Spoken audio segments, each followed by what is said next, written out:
Bene, buonasera a tutti e benvenuti al terzo incontro dei nostri talk, le nostre conversazioni online legate al progetto We Rise by Lifting Others di Marinella Senatore.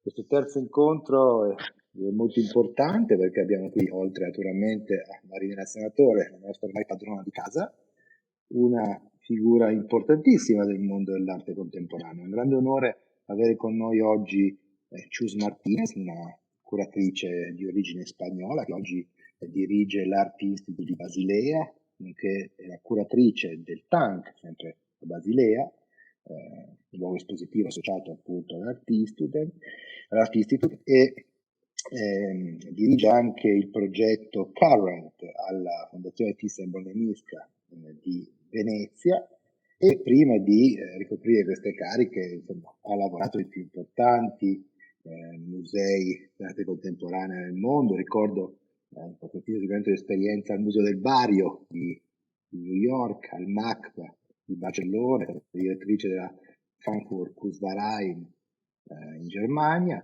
e tra le tante mostre che ha curato è stata una delle bracci operativi della 13ª Documenta nel 2012. Ecco, quindi diamo il benvenuto a Chus. La conversazione si terrà in inglese, quindi da adesso parleremo in inglese.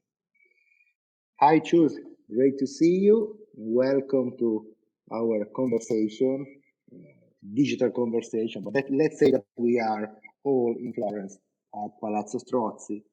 We are in front of the fantastic installation by Marinella Senatore in our courtyard. I know a little bit about your career. It's really a great honor to have you here with us, one of the leading voice of the contemporary art world.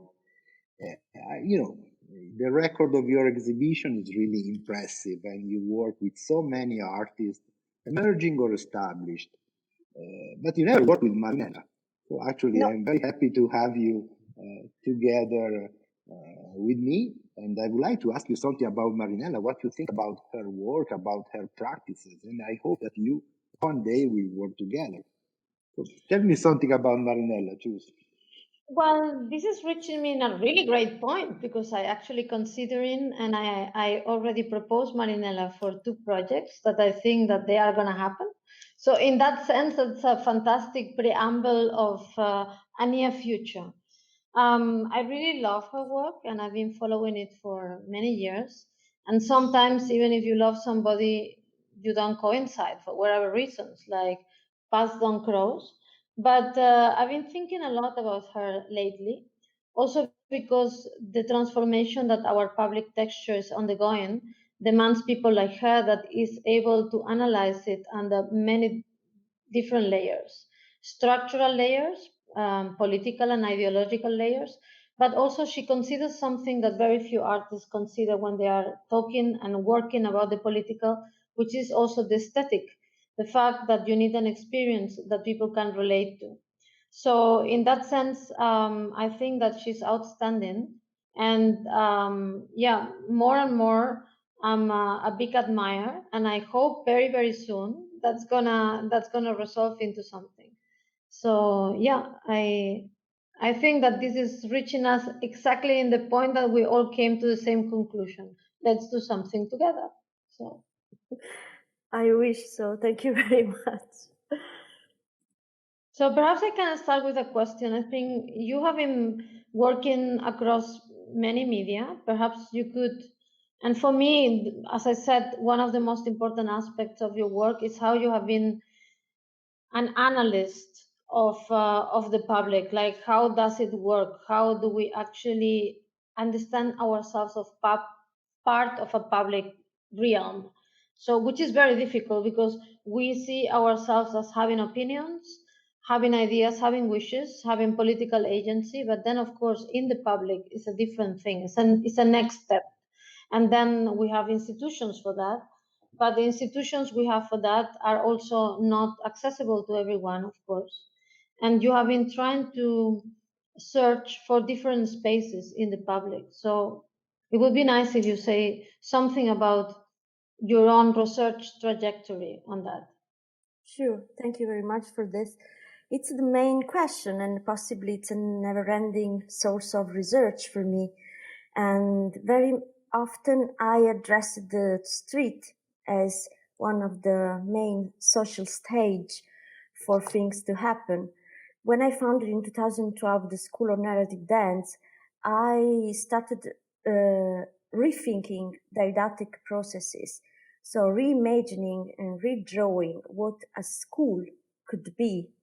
So the idea of sharing skills and enhancing possibilities within a community, the possibility of failing, but also the empowering of people that certain established structure within the society considering not useful anymore could reenact their own specificities and know-how and abilities, and also the hierarchies and the role of the teacher. What is the emancipation from the teacher? Very, very easy to understand. What is the didactic process of the sharing of skills and the self-education, the self-cultivation that somebody can simply activate in another person. And then also reflecting on the languages that for me are just possibilities, but differently from when I work just as an activist that I am, because I'm an activist since I was 15 years old. So possibly I started as activist before anything else.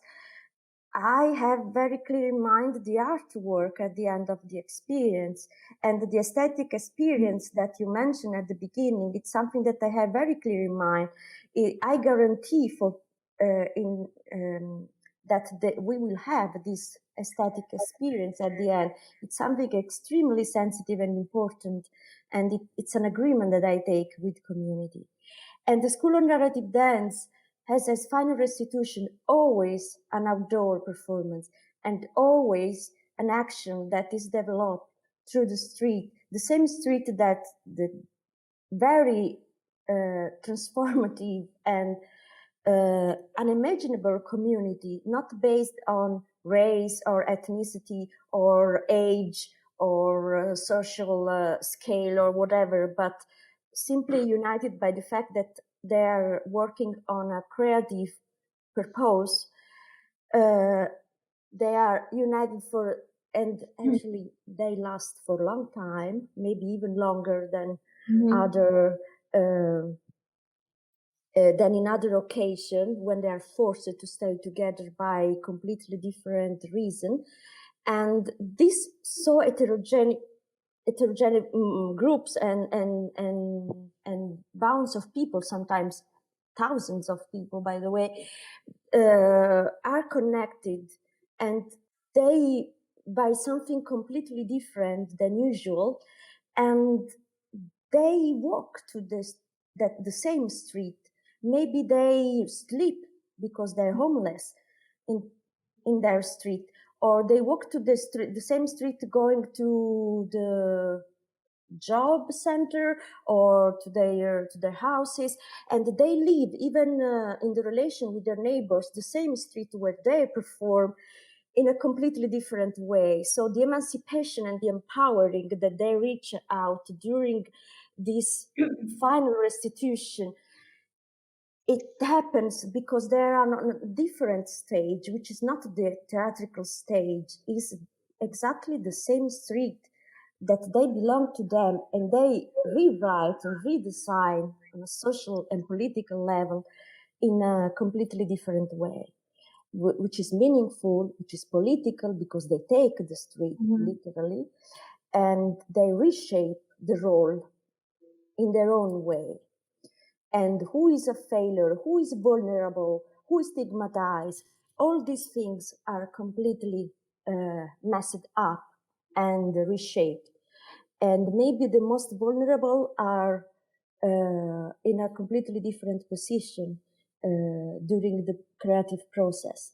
It's actually 99% of our participants are not people connected with the art system, and a lot of them can be super old, very young, can proceed from groups that usually don't have neither access to certain cultural proposal, and they come freely because they simply respond to an open call. The fact is that the open call is very political because it's aimed to reach out the maximum number of people possible, which means that it's suitable for deaf people, blind people, for people that speak other languages, people that live in stigmatized places, people that sleep in the street. So in this phase, I'm very careful. And if they join or not the project, this is obviously not important. It's important that people feel asked. And it's when my project really starts. I think it's fundamental what you just said, because we have been witnessing historically in the 20th century and now different phases of what the street means. And what we need is more and more what I call street comprehension. So to understand what is happening and also the traces of what was happening, and how to incorporate the memory of the street and past street movements into future ones. So I think that your practice, like the practice of very few artists, is actually providing that, because if you are 20, it's very difficult for you to understand the streets of May 68 and the streets of Occupy and the streets of Black Lives Matters and the streets of Greta Thunberg movement and the climate change movement and the streets of Extinction Rebellion and so on and so forth. So it's not only about occupying the street, but also more and more providing some sort of dramaturgy of the different moments in occupying it. And I think that's why artists like you are providing with an intelligence, because it's not only about immediate change, but it's really about hermeneutic, like people would understand what are the problems that then find their place in a street protest. And that's really something that it's also a different forum, but it's a very important forum, because in the street people meet that may not meet in any other of our systems, social systems. So Exactly. I think that it's really kind of a visionary work, yours, because then, it proposes some sort of choreography, but this choreography keeps and also allows for diversity also in the modus operandi of taking the street. That has been changing. It belonged to the left, but more and more we are seeing, like now, because of Corona, it's belonging also to the right. The right radicals are also occupying the street. People that are in denial of the norms of the mask and the codes of health and so on and so forth are also occupying. So it's really not only a bad thing; it's also a good thing, because in a way they are acknowledging the street.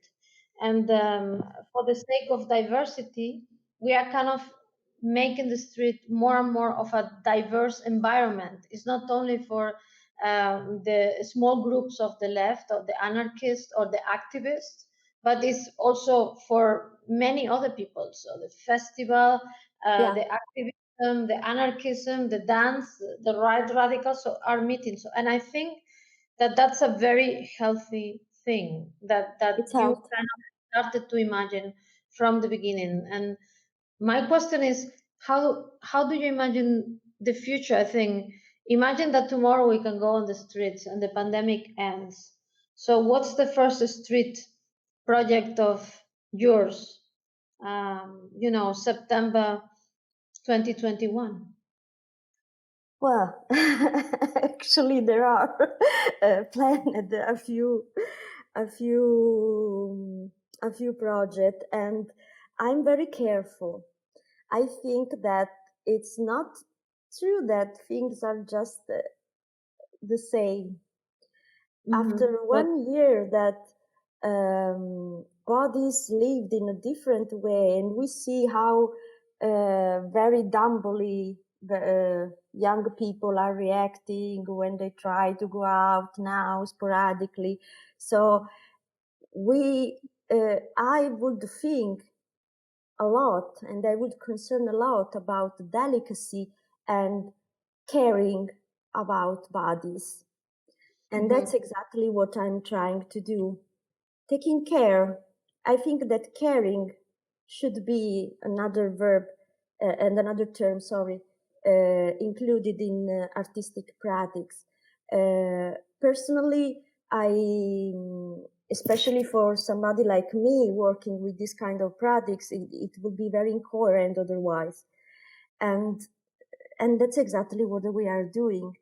So I don't think that a wild parade now, or taking the street with all energy possible and aggressive behavior would really develop a sense of freedom, but rethinking the way we stay also in relation with the others, more attentive also in relation with the others. And yes, I think that practice of participation can be extremely useful. Of course, I'm devoted to participation totally, and I didn't stop working at all during the 2020. And the need of reflecting of this is even more interesting. We didn't stop having a body. We didn't stop having a performative necessity, actually. And we worked also with the skill of narrative dance during pandemic, for instance. So I would reflect a lot about language. I would listen a lot to people instead of fulfillment of very, very small elite of people. And my real big scare is that things will be run as before, especially in the culture. They cannot be run as before. And I hope it won't, because it's not going to work. And the distance of people are so urgent and so loud, and the disconnection from the proposal of culture and what is happening in the street, or what is the wishes of the street, is too strong and too loud. Yeah. So we have to work and work carefully. But this idea of caring should be very serious, taken very serious. And that's what I'm doing, basically. And do you think that is there something like a social media street? Not sure. Possibly. Not sure. But it doesn't have the same structure, right? No, I don't think so. Yeah, I was wondering if you were curious. I've been trying to analyze it, and I also came to the same conclusion that it does not work structurally as a street, even if, yeah, it produces groups. And there is also incredible attempts right now. Like yesterday, I was like the whole day trying to understand new social media platform that is very popular now in the States and Germany called Clubhouse, and it's only based on the voice and not on the image. So it's interesting that, you know, us in the street or us in a podcast or us in the radio, that is something that also interests you a lot. The voice was more preeminent as the image, and still I cannot figure out how this constitutes what the street constitutes, because also by walking through your street, it needs to be yours. Like it needs to have traits, moments of stopping in the baker or in the neighbor's door, or you know, it has stoppers.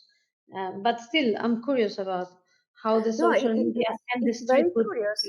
It's very curious what you describe. Honestly, I don't know very much about, but I think that the body is still very prominent, and there is no surrogate for that. Mm-hmm. The movement and the body, it's still crucial for our experience of the world and the relation with the other humans. And are you considering elements that you did not consider before? Is that now in these months are new elements that come to your mind that before you did not thought of? Not really, because I just improved more with the sound and poetry. Mm-hmm. But I already started a long time ago. I just improved more. Few projects driven more by sound and poetry. And I see that words are really a refuge for people.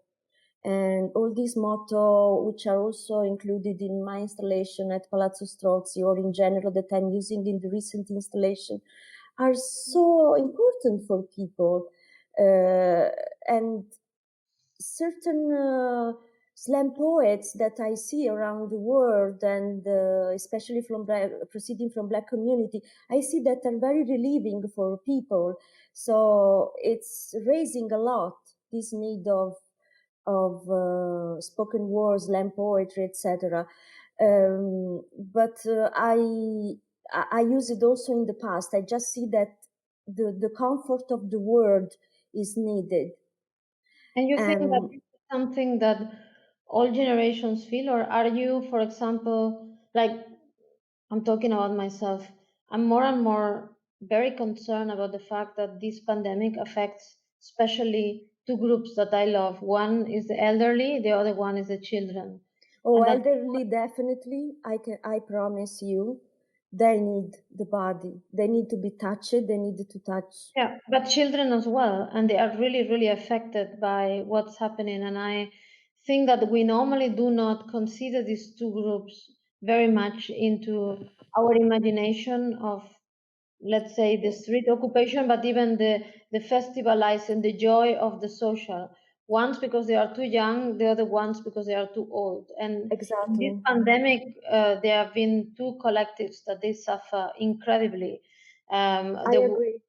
I think that it would be really interesting to include their concerns. Like I've been having like children meetings, like because they are completely desperate, and they have been like children have been inviting other children to look at dance that it happens normally in TikTok, but not only to produce some sort of in-house festival that they just go around, and then I was so impressed by how they tried to organize themselves in a way that they could move together, that they synchronized their moving and Yeah. their dance. And I thought, wow, it's Yeah, if I can tell you, parkour, free running, all this discipline that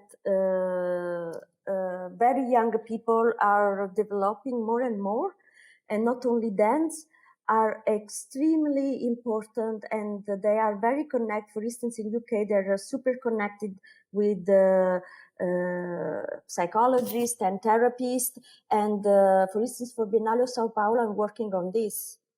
And with Palazzo Strozzi, we worked with very old people, or people in jail, or people in senior nursing residency, very, very old. And believe me, they had a desperate need to move.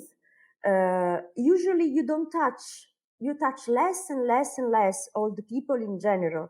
But with the pandemic, the isolation of people, for the first time, I saw young people able to relate to very old people with the fact to stay in a small place and don't move the body. So the success of even online workshop about dance and mindful movement with Palazzo Strozzi was based on this fact that you are mentioning. And we had very, very young kids, and we have a very, very old people. We always had in the school narrative dance, but of course in presence it's something, online is completely different. And believe me, it was extremely successful because they needed. So it was the only occasion for them, this workshop, 1 hour online, in order to move the body with the nurses. So they were extremely desperate for doing that. So, and this is something that produced a sort of horizontality, because people in their houses, people in the nurses' senior residence, etc., but usually also without the pandemic, these people are in this condition, and you touch less and less old people, and they start moving less and less. We worked with a group of people affected by Alzheimer that didn't recognize their daughters. They were in front of them, and in the movement, mindful movement, not really dance, they reborn, literally. So, and actually the organization of Mondial Health, International Health Organization, say about mindful health. This is not something that I say myself. I'm not an expertise of that. I just activate this kind of project, and I can promise that it's incredible the need that people have. So I hope that all these things that were less visible before the pandemic now are so obvious to everybody and won't be lost in the together with other millions of information afterwards, because this will be a great pity, because now it's so obvious that this is for mental and physical health, and for cohesion, for social cohesion, and for creating community. Building community means also that. And it's incredible, even online, how very young people related to these very old people, just online, just with in a chat like this one that we are having right now. So imagine what is possible to do in presence, and what this can enrich the young, the old, everybody, and such a different and diverse group you can create. And the idea of... I have a question which is very egoistic. So I really need that, and I'm completely sensing the need of what you are describing. So can you see yourself as providing guidance, or let's say a set of exercises that you could distribute to certain communities, like the same that we are saying all my students would embrace, myself, so that you could actually distribute those exercises in different communities for us to engage, so that it would not only a workshop in a place, but some sort of let's say a new curricula of street inside art academies, art schools, nurse rooms, hospitals. You know what I mean? Some sort of a protocol. I don't need a big budget to do that. And with the budget of Palazzo Strozzi, we did. Actually, 2 days ago, we published the first open exercise for everybody, which are published now on the... Arturo can say something about that. After this experience that we did online with these people, the choreographer pedagogist based in Berlin created the 3 tutorials that everybody can do, even people with mental and physical discapacity. And these are published on the web page of Palazzo Strozzi. But yeah, of I've course, seen it. can And be delivered.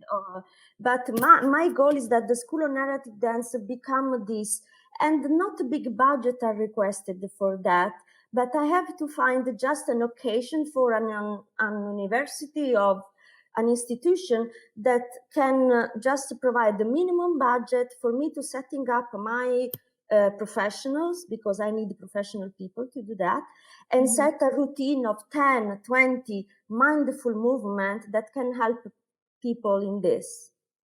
Surely I can do.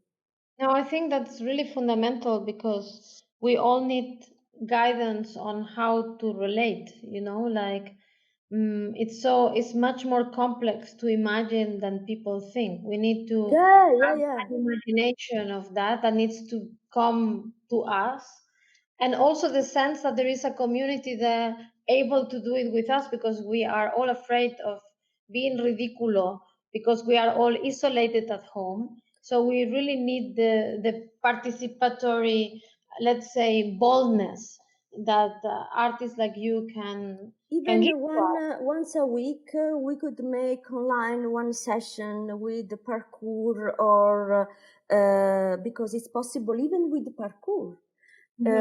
As I'm doing with people in Brazil, by the way, I'm doing that.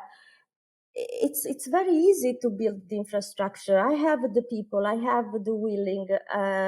Actually, this was my idea, to open up this research and this outcome. I just need that somebody will like to do that. But I'm very practical person and very realistic. So if we want to do that, I'm very keen to.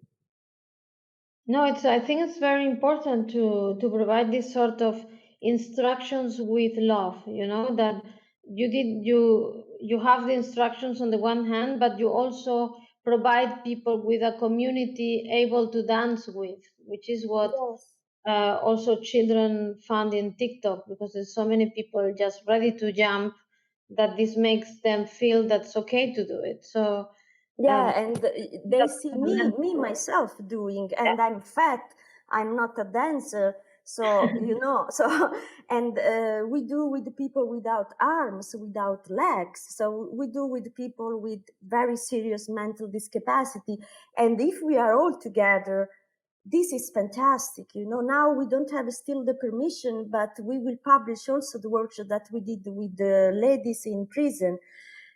And it's amazing what you can do with such groups, no? And the empower that these people can provide to others. So if other groups are connected with these groups all together, so you don't have any shyness or any nerve, and so you let it go, you do it. And Marinella, every time that you work with these communities, do you are you producing some sort of an archive of all the people that you work with? Is there like a incredible family adding, like that they When are? I have the permission, yes. So Otherwise, when they don't give me the permission, and I do anyway, But if I have the permission, yes, I have archive of everything. But do you keep contact yourself with those that you work in the past? Almost forever. Yeah. So that's a beautiful thing, and that's also. That's the stress, because I have a blog, private groups, through social network, but private groups. I keep with the people since 2003 so far. And what are your wishes for the near future? I think if you could now decide on what to do, or a project that you would like to develop, like after these months of stress and also thinking, because we have been all thinking about how is the near future for us. What are your immediate thoughts about it? Well, I'm plenty of commissions and requests and institution they want to work with me, etc. I just hope it won't become cool and just for a moment, but something structural. So something really understood, something that it's seriously understood, and structural, that a very openness to certain practices, and not just because it's a la mode right now. And for me, myself, personally, I would like just more cohesion among big institutions in order to create platforms that can last for longer time. Just like a protocol, so that you stay in the DNA of several institutions, and then they connect because of you somehow, because you provide let's say the street dance software. something like the project you mentioned before. So something that I know I can do. I'm super experienced in, because I'm not in lack of work. I'm plenty of work, even too much sometimes. But I would like to leave something more long term. Yeah, exactly. Just that. But and how do you imagine this leaving it behind? Do you imagine it as a archive, or as the production of some sort of a set of instructions, like contents that can be activated by others, yes, and also implemented by others, but something that can be a common good, or something that can be there, collected or not collected, it's not important, but a protocol that can be activated by me the first time, and then in the year can be used by schools, by university, that the institution can promote in different ways, but something that has a long life. Because I work only on web drawing myself. It's not necessary for me to be always there. I'm not this kind of artist. I actually work a lot in withdrawing myself. And we have seen in the last decades, hopefully, like we have been lucky that many artists have been in different ways, but let's say they are like familiar to what you are describing, working on questions of gathering, performance have been boosting. So is there artists or collectives that you find super inspiring for your own practice, that you are collaborating, or you wish to collaborate? So is it on a, like, what is your immediate artistic or non-artistic, just communities that you find, wow, this is a work that I really would like to entangle my work with? Well, when I was young, I was fascinated by Tim Rollins, for instance. But an artist that really moves me is somebody that didn't do the work I do. It was Felix Gonzalez Torres. So I'm just moved by certain artists. I would love to work with the people that don't do my practice. Actually, I would like to be improved by somebody else, not to work just with somebody that is already doing what I do. I don't have models. I have admiration for a lot of people that do things completely different from mine. But I don't have needs. I don't have this kind of things. I find far more interesting what people tell me, my participants tell me. I worked with more than 6 million of people in 23 countries around the world. They were my teachers. They inspired me. I didn't know anything about participatory art. I just knew that I wanted to do this way, something in this way with this structure, but I didn't know very much about it. I just wanted, but they were there for me, and I learned from their needs. And but yeah, I would like to be surprised by other artists. I would like that somebody say, "Oh, okay, I don't see myself really in a choreographer." A lot of people look at me as a choreographer. I'm not a choreographer at all. A dance, as a cinema. Okay, I worked in movie field because I attended the National Film School in Rome, but I am also a violinist. It doesn't mean that I have to play in orchestra. I have a multifaceted background, but I don't see myself as somebody obsessed with dance or other things. I really, really hope that, for instance, I would like to improve a lot of the aspect of the environment.